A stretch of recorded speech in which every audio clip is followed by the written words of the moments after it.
आज हम बात करने वाले हैं ट्रैक्सोल इंजेक्शन के बारे में, मोनोसेफ इंजेक्शन के बारे में, ओफ्रामैक्स इंजेक्शन एंड जॉन इंजेक्शन।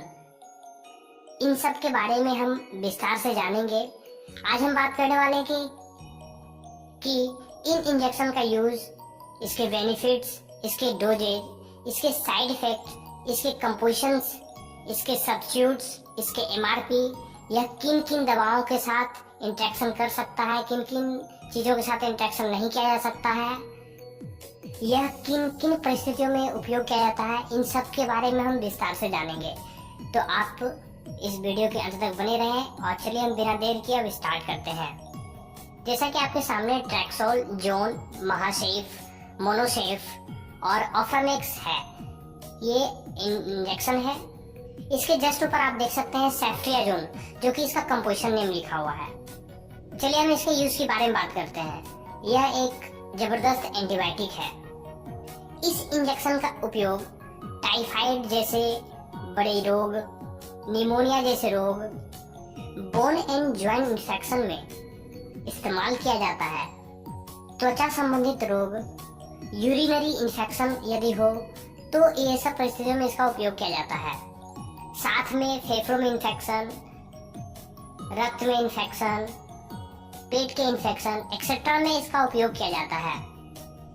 यह बैक्टीरिया से उत्पन्न होने वाले रोगों को खत्म करती है। सेफ्ट्रियाजोन कंपोजिशन को सेफ्लोस्पोरिन के नाम से भी जाना जाता है। यह ऐसा मेडिसिन है जो बैक्टीरिया से होने वाले संक्रमण को एकदम जड़ से खत्म करता है। चलिए हम बात करते हैं कि यह जो फाइल है, यह मार्केट में कौन कौन से एमजी में आता है।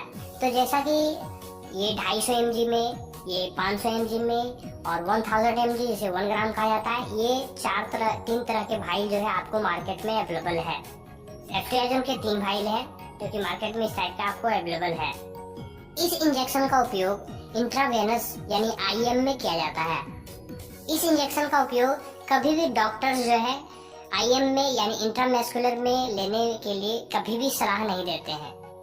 सेफ्ट्रियाजोन इंजेक्शन एक वाइल के रूप में रहता है जो कि बिल्कुल ड्राई स्थिति में रहता है और इसको घोलने के लिए एक डिस्टिल वाटर का उपयोग किया जाता है और डिस्टिल वाटर को इंजेक्शन के द्वारा उसे पुश किया जाता है ड्राई के सेफ्ट्रियाजोन के शीशी में और उसे करीब जो है 2 से 3 मिनट तक पूरा हिलकोरा जाता है ताकि वह पूरी तरह से जो है मिल जाए और उसे फिर दोबारा जो है इंजेक्शन में डाल करके और रोगी के इंट्रावेनस में उसे इन किया जाता है और जल्द से जल्द वो जो है पूरी बॉडी में इन कर जाता है।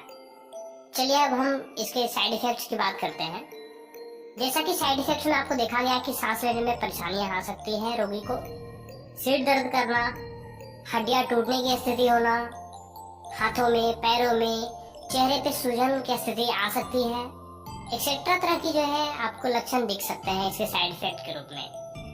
चलिए हम सब्स्टिट्यूट की बात करते हैं इसके। सेफ्ट्रियाजोन के जैसा कि मैंने बताया कि ट्रैक्सोल जो कि कैसेट फार्मा के द्वारा बनाया गया है, जोन जो कि एल्केम लेबोरेटरीज के द्वारा बनाया गया है, मोनोसेफ जो कि एरिस्टो फार्मा के द्वारा बनाया गया है, महासेफ जो कि मेनकाइंड फार्मास्यूटिकल्स के द्वारा बनाया गया है, ओफ्रामैक्स एक्सेट्रा बहुत अच्छी अच्छी कंपनियां जो है जो कि सेफ्ट्रियाजोन ग्रुप को बनाती है और इन सब सारे का वर्क एक ही है और इन सारे का कंपोजिशन एक ही है, सेफ्ट्रियाजोन। चलिए हम इसके एमआरपी की बात करते हैं। जैसा कि ट्रैक्सोल का 54 रुपीज जो है इसका एमआरपी है, मोनोसेफ 1 ग्राम का 59 रुपीज है।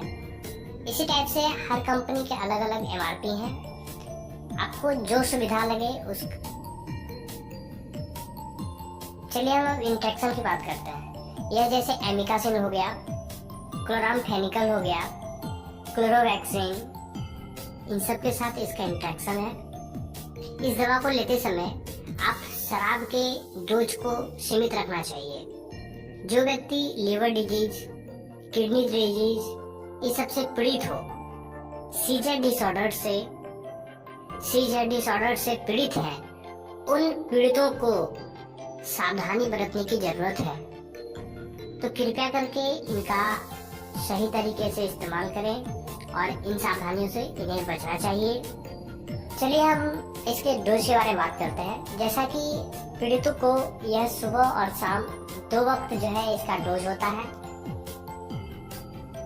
बीमारी को देखते हुए इसका mg वाइज इसका डोज जो है डॉक्टर तय करते हैं। इसका यूज पीड़ित व्यक्ति को 4 दिनों से 14 दिनों तक का इसका डोज चलता है, जो कि डॉक्टर इसे एडवाइस करते हैं। ये मेडिसिन आप किसी भी मेडिकल स्टोर में आसानी से प्राप्त कर सकते हैं। एक सूचना, कोई भी मेडिसिन लेने से पहले एक बार डॉक्टर से परामर्श लें और उसके बाद ही उसका सेवन करें।